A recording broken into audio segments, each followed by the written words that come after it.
welcome back to Praggers Gaming. I'm Gamer Praggers, and this is Citizen Sleeper 2. It's a new game. I believe, from what I read, you are a new sleeper somewhere towards the Starward belt, I guess. I don't really know a lot about it, so I'm jumping in blind, but I really enjoyed the first one. And yeah, so we're going to jump into this one, see what new adventures and friends await us in this. So let's start and potentially choose a new difficulty. Okay, for those focused on the story, a low risk option. Broken dice are worth 1. Broken dice? Standard stress tolerance. Death incurs a significant permanent penalty. Broken dice are worth 1. Higher stress tolerance. Death is disabled. Death is permanent. Oh. Well. Let's go.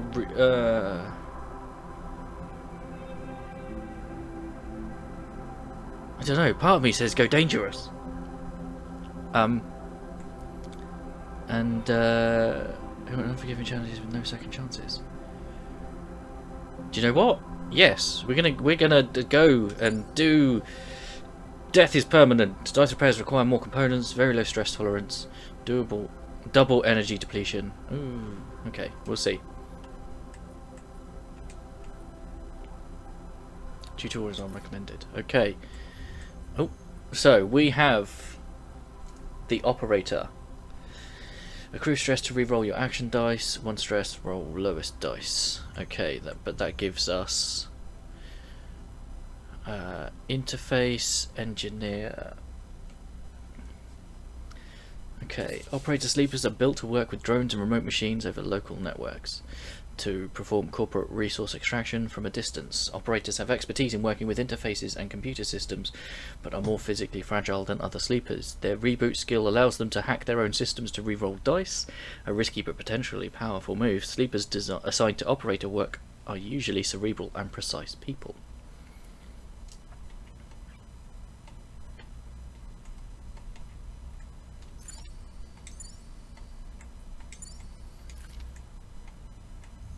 Okay, we have the extractor.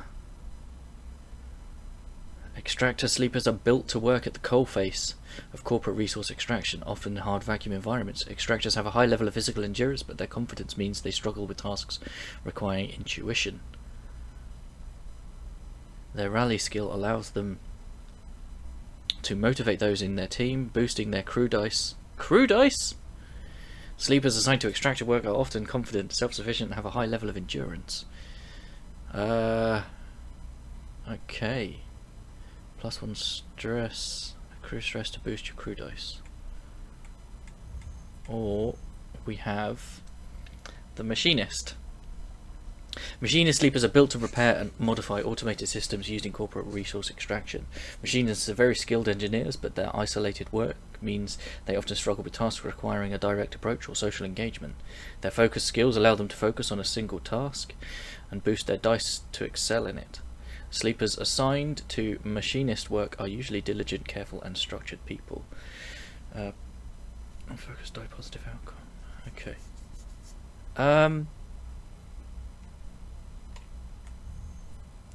I think I'm going to go with the operator. Okay.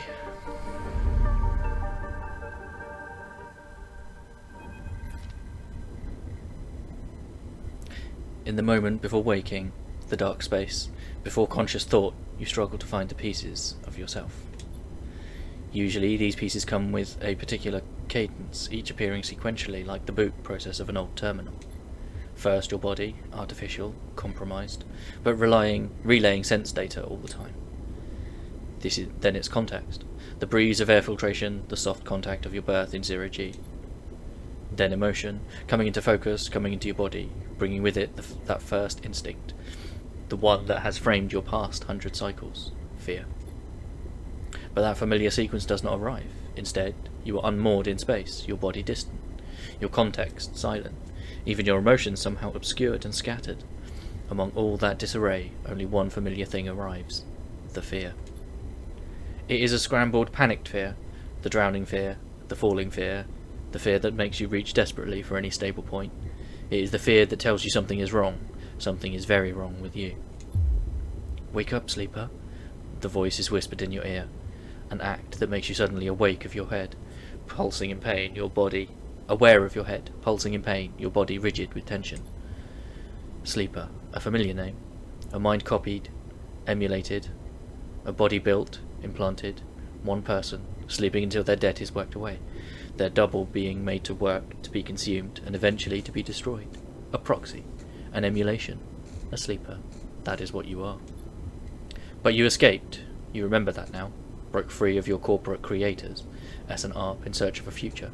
You cannot remember the details of your escape, but you know the fear has been with you ever since. All of a sudden, you remember, you have eyes, and your eyes flicker open. Pale eyes in a pale face. Lane, the name comes with its own specific sensation of fear, one you recoil from instinctively. Sorry to interrupt. A sharp smirk, but this ends here. You search your mind for more than a name. Is this how you reward me for my generosity? Lane is leaning over your horizontal floating body, looking down into your eyes. I took you in, protected you, gave you a purpose. You try to look away to the corners of your vision to find something you understand. Your body does not respond. But I suppose that wasn't enough. He reaches into the pocket of his jacket and retrieves a small vial. This wasn't enough. The vial glitters. This object you know and have known for a long time. A stabilizer. The drug that keeps your artificial body, your emulated mind, from inevitable decay. The only balm for your planned obsolescence. The liquid roiling in the vial fills you with disgust. Lane pockets the vial. But it would be wasted on you now, after what you've done to this body of yours. He looks at you with a palpable disgust. Lane's eyes scan your body, and as they do, you become aware of the wires and tubes attached to you, those that were meant to free you from your dependence, from the stabilizer, and the control it grants Lane. They are free, you piece of shit. They don't need you anymore. The voice comes from somewhere behind. Oh. They are free, you piece of shit. They don't need you anymore. The voice comes from somewhere behind Lane's head. It is a voice you know, but when you search your mind to try to understand why, you find only dizzying darkness. Shut up. Shut him up. Lane barks the command, and you hear the sounds of impact of pain from elsewhere in the room. You try to move your limbs again, and this time you feel a flicker, the twitch of a finger. You feel the extension and compression of synthetic muscle. Free, are you? Lane smirks. You were free when I disabled your tracker, when I gave you the stabilizer you needed. He scans your body with angry eyes. Now you aren't free. You are just broken. I had such big plans for you, Sleeper. I invested in you. Lane grips your arm hard, and you feel a jolt of reaction. You will the arm to move. But you have ruined all that. Lane speaks louder over the sound of the struggle behind him. I will try to preserve your body, of course. I have my own uses for it. But your emulation... You feel one of his hands searching behind your head. He finds and grips the thick cable running into the port at the base of your skull.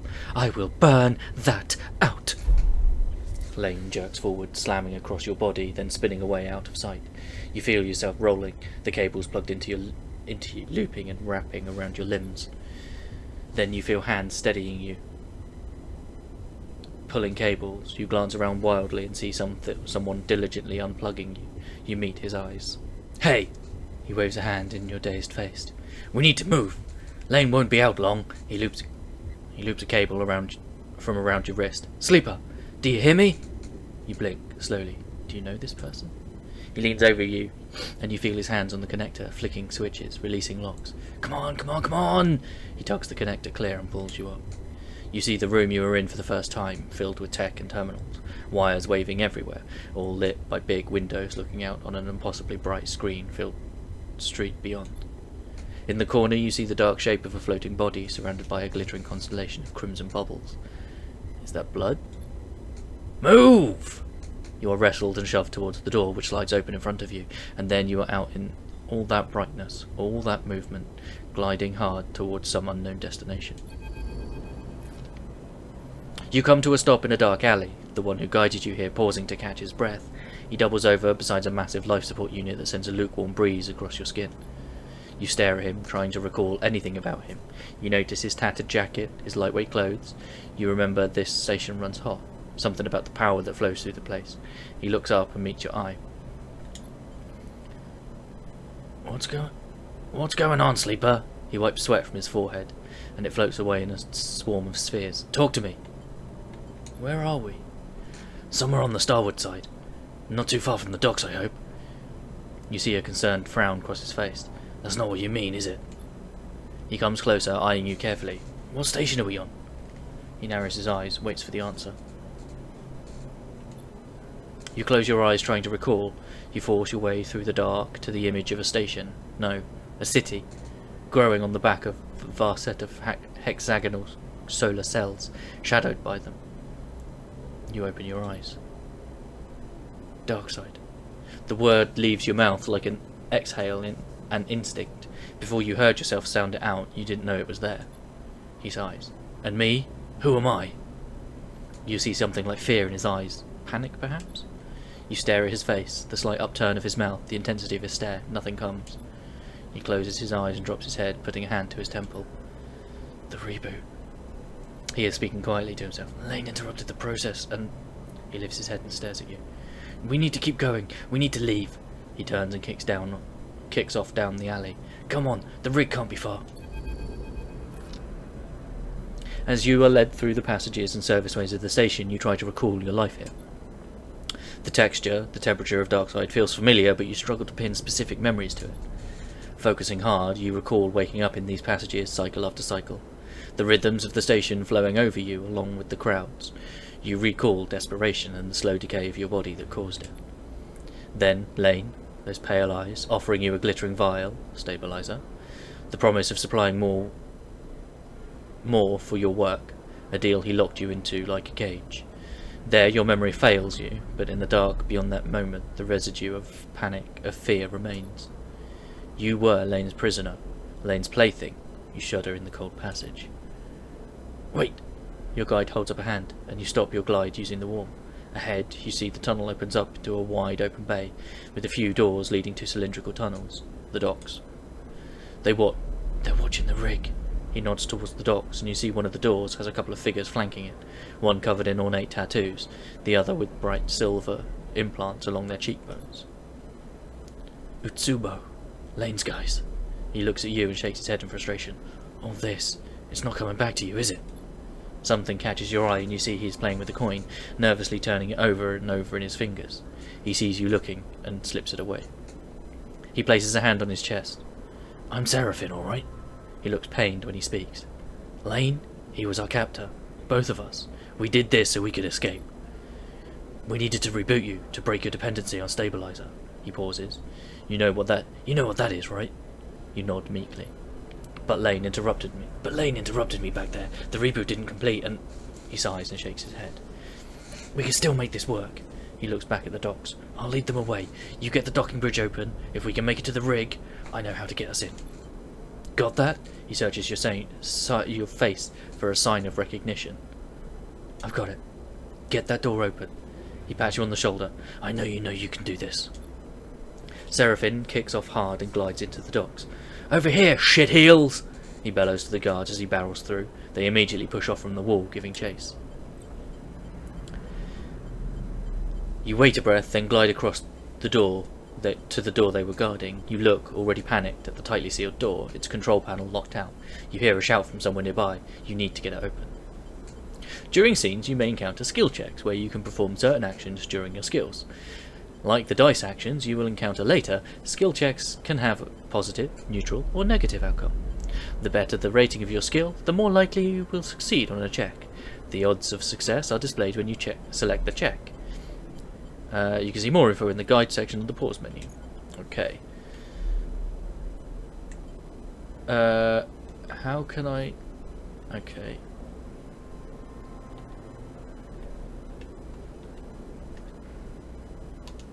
I can't... We've got fuel. supplies, and cryo. Cryptocurrency. Okay. So, I can't remember what our skills were. Let's go interface. No one will come past. You shift to the control panel, trying to understand the readout. The door is on emergency lockdown. Somewhere you hear more shouting. Your fingers hover over the keys. You switch to the administration layer and begin flooding the door operation system with spoof requests, desperately hammering the controls. The control OS crashes and the door judders halfway open before failing. Go! Go! Seraphine flies past you through the doorway into the docking tunnel. You turn to see the two guards approaching fast out across the docks and quickly glide after Seraphine. Seraphine is already at the rig's door, inputting an entry code. The rig's door scissors open and you both rush inside. Quickly! Seraphine grabs you by the arm and drags you up to the cockpit, the ship's layout hazy in your mind. He dumps you in a flight seat and straps himself into his own. You see him tap a series of buttons, as he does, talking to himself. Come on! The rig's drive rumbles into life and Seraphine slams a button on the console. You feel the force of the ship's acceleration as it pulls away.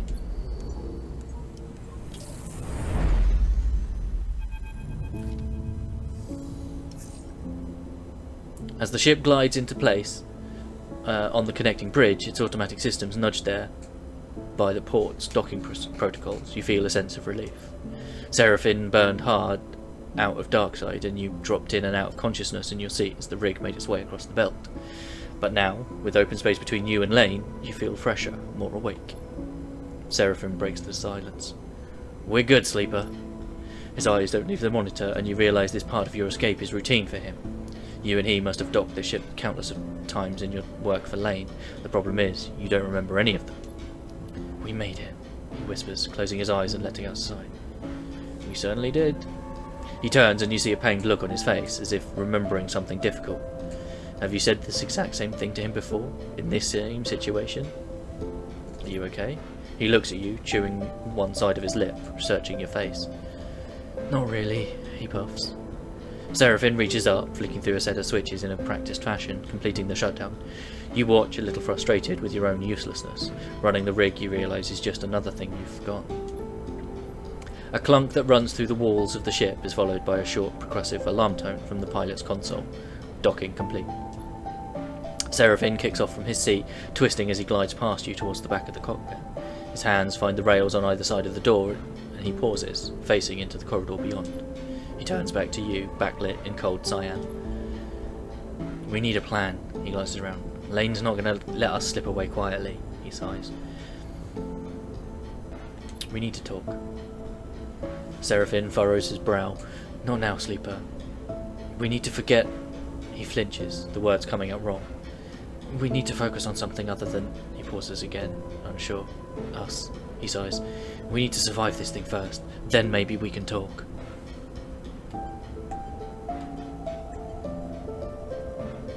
That isn't fair. Seraphine's eyes flash. What isn't fair, Sleeper, is that I just gave up everything for someone who can barely remember my name. He tenses at his own unexpected anger. We are not doing this now. He slams the metal of the cockpit wall. Not now. He closes his eyes and looks down. Just let me think.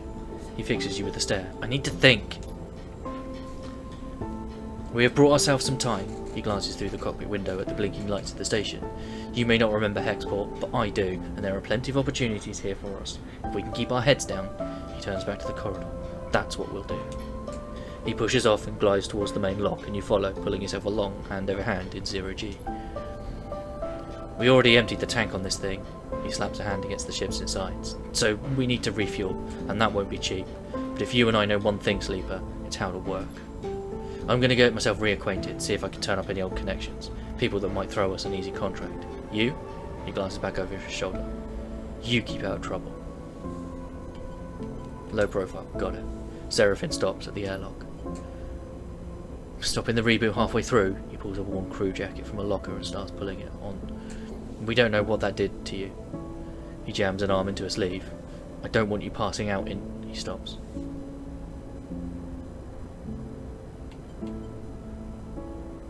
It'll take both of us. Seraphine sighs. I hate it when you're right. He grabs another crew jacket and thrusts it at you. Just put the damn hood up. Will you? You take it and slip it on. Thank you. Seraphim nods. He stabs at the button to open the lock. The inner door hisses open and Seraphim glides through. Wait for a little bit, then leave. Anyone looking for us will be looking for 2 people travelling together. He looks at you in your worn crew jacket, a limited disguise for what is clearly a sleeper. We meet back here later. Any trouble, same thing. Meet here. He surveys your disguise again and shakes his head. This is a shitty idea. He gives you one last look. Maybe find yourself something to eat. Suddenly you recognise Seraphim's instinct to look after you, a flash of a relationship now lost to the reboot. Catch. Seraphim throws a handful of something towards you. You manage to grab the projectiles, and when you open your hand you see a stack of cryo-jets. Those should get you some food. We'll need some more for fuel and supplies, he grimaces. That means odd jobs on the station, for both of us. Seraphim kicks off and glides down the docking bridge. Don't go too far, alright? He shouts as he leaves. Take it slow.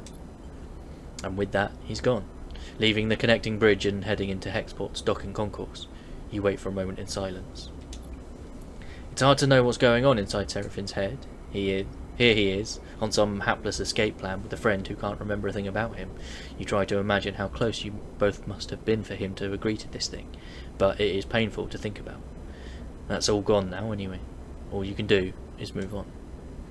You shake the thoughts from your head and pull the jacket tight. Let's see what Hexport has to offer. You kick off and glide into the port. Okay. Welcome to Citizen Sleeper 2 Starward Vector. The game runs in cycles during which you can perform actions with your dice, use cryo to buy food, fuel, supplies and items, progress clocks towards new scenes and events. Scroll the station with left stick, rotate with right stick, up and down and A to select locations. You can view tutorials at any time. Guide. Okay. So, the rig. So we can't do... In Citizen Sleeper you perform actions by assigning action dice to them. The higher the dice you assign, the more likely you will succeed in an action, but your dice will be modified by your skill. Your skill modif for the action is displayed on the right and will reduce or increase the value of the dice assigned to your action. Like skill checks, dice actions have 3 outcomes: positive, negative, neutral. Each action is also rated safe, risky or dangerous. Based on the outcomes it has, the more dangerous an action is, the more significant both its rewards and consequences are. For more information on dice actions, check the guide. Okay, so we can trade scrap, or we can impress brokers. Operator. Oh, okay. Welcome to the character screen. Here you can upgrade and configure your sleeper. On the left you can upgrade your skills to improve the skill modifier applied to your dice when you undertake an action. To the right you can upgrade your push, the unique ability to your class. When upgrading your push, only one upgrade at each level can be active at once. You can configure which upgrade is active. Oh, I don't have... Okay, so that's... And those take 4 upgrade points. Okay, so whereas in the first game you were able to improve your lacking skills, so to speak, it doesn't look like I can do that. So I can't access Endure. Okay, so interface is our highest and gives us a +1. Maybe. So Hexport Exchange, we've got an interface option there, which is risky. So let's stick 1. Okay, and that gives us a 5. You just progressed a clock. Clock tracks your progress towards both positive and negative events and can be filled by performing actions or by the passing of cycles. Okay. Supplies. Okay. The rig is your ship and home in the Starward Belt. While the rig is docked at a hub, there are multiple areas you can visit. Bunks, use dice to reduce stress. Galley, use supplies to regain energy. Other locations will unlock as you play. While the rig is docked in a hub, your crew will also help to gather resources to contribute. You can choose which resources they should focus on in the crew task menu to the left. They have a random chance of acquiring at the beginning of the following cycle. Okay. The clock. Okay. But okay, so that's when Lane will turn up. Okay. The galley. Yep, that's supplies. The bunks. Rest and recover. Okay. We don't want that. Map.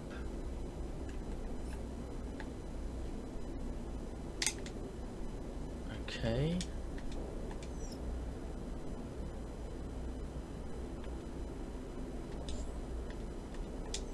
Okay. Right. So the docks. What can we do there? We can explore the docks or chat to crews.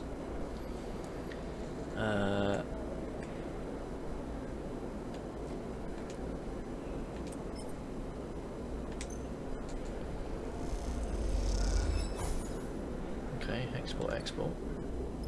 Expat even. Trade hall. Buy supplies. Fill supplies. You can fill your supply capacity in a single order. Okay. Buy fuel, fill fuel. Okay. Nothing else just there. So let's... No, let's come here and we'll do that. Okay. New location discovered.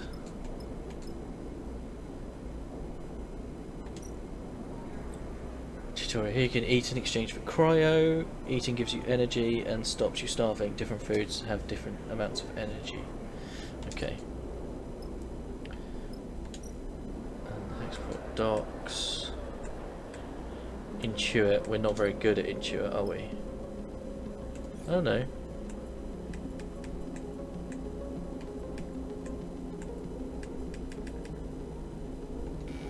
I can't see what they... Okay. Right, so... Chat to the crews. New location discovered. The Benz. Dockside bar. Buy a Benz fry. A plastic bag of flash fried salt fleck tubers. The Benz fry brings spaces back to the scat tables of the bar. Cycle after cycle. Star and Stoker. Space gambling game. Chits are stashed in simple marked cans and winning is ruthlessly luck based. Let's go for it. Hey. Okay. You've used all of your dice for this cycle. You need to end the cycle at your ship, the rig, to re-roll them. Yeah, that's the trade hall. The canteen.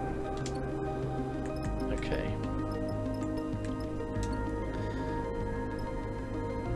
And oh, you don't. Okay, so we can end the cycle here. So we shall end the cycle. And yeah, so okay. We're in trouble, Sleeper. Seraphine leans into the bunks as you're getting up. Without further explanation, he disappears down the corridor towards the rear of the ship. You drift out into the passage, pulling on your clothes and glide down the length of the rig, the cool air making you shiver. Seraphine is the silhouette, silently leading the way. He stops at the far end, diverting through a side door, shooting you a glance as he does. You and Seraphine inside, holding out. You find Seraphine inside, holding one of a tangle of arm-thick tubes that are waving in the zero-G engine room. You know what these are? Fuel pipes? Seraphine shrugs. Close enough. These are the engine's feed lines. He waves one in the air. And before you ask, no, they aren't supposed to be waggling loose. What happened? These must have broken loose when we pushed the ship hard on our way out of Darkside. He looks at the mess. We're lucky the reserve tank is empty. Otherwise, he shakes his head, it would have been bad. But he pushes the pipe to the side. No feed from the reserve tank means that the rig's range is limited to the local region only. He thumps the large lump and housing of the engine. This thing can't take us anywhere far. So we fix it. That's the short of it. Seraphine whacks the engine housing again, harder this time. just not been on our run of luck. He turns and starts gathering the tangled feed lines, his frustration evident in the violence of his movements. We will need a new set of these, that's for sure. He starts forcing them into a crate. So how about you try and track them down? I'll take a look at things here and see if I can figure out another fix for the reserve tank. He glances up from his work. From what I've heard on Hexball, Factory Row is the place to find ship fitters. Maybe you can do some recon while I sort this place out. It's on the other end of the station. Okay, I'll take a look. Seraphine keeps working. Wait! Seraphine pauses, seemingly unsure. There's something else. He drops the feed lines and they float, waving in the air like tubular seaweed. I've heard word that Lane's on the hunt. He frowns. A message went out everywhere in the local radius of Darkside. He's looking for us. And we can't leave. Exactly, Seraphine sighs. Which is why we need those feed lines. I'm going to try to work something out. Maybe I can improvise a solution. I don't know. He looks down. I'm no ship fitter. But while I do, you go hunting. See what you can turn up, okay? He smiles a weak smile. Get going. You leave the engine room, the clanking sound of Seraphine's cleanup efforts echoing through the ship. Fuel feed lines, that's the next step. You take a deep breath and head out. Okay. We've got a new drive. Drive to help you track and choose your objectives. This is a sleeper 2. The arrow button on the top left opens the drive menu, where you can choose which drive to track. Once the drive is tracked, a yellow marker will be placed above any location that relates to that drive. Drives come in two types, major and minor. On completing a major, drive rewards 2 upgrade points, and a minor rewards 1. Keep an eye on the drive menu as you progress to see what new opportunities and objectives are available and track those that you want to pursue. Okay. Escape Hexball. Major. Okay, so the rig engine. Okay, so we need to buy or get the fuel lines. We could do with some food, but we're better off. New location discovered. Oh, okay, that's the factory row. Okay, haul materials. We're not very good at that, but we can do this. Okay, we search the road, but I need to stop because we are out of time, unfortunately. Maybe we will just eat some food. Oh! Refilled our energy. Nice. Yes. So, we've got several things that we can start working on. We can't do anything with the map because there's nothing to do. Oh, but he did find fuel. So that's good. Okay, thank you for hanging out. I'm excited by this. I like what I've seen so far. Yeah, it looks like there's some interesting changes. I don't know what the stress thing is. That'll come into play soon, I hope. And but yeah, for now, thank you for hanging out. Don't forget to leave a like on the video if you enjoy this. If you haven't already, please consider subscribing to the channel, ticking the bell so you know when new videos go live. I do try and get videos out every single day. If you've got friends that you think would be interested in the channel, then please make sure you share us with them. Otherwise, in the description is a link to the channel Discord. Feel free to come and talk about the games you're playing, the games I'm playing, games in general. I also put updates on new games that I've purchased that I will look to put on the channel. And also we talk about what we're playing currently. Not just on the channel, but elsewhere as well. But for now, I'll catch you in the next one. Peace.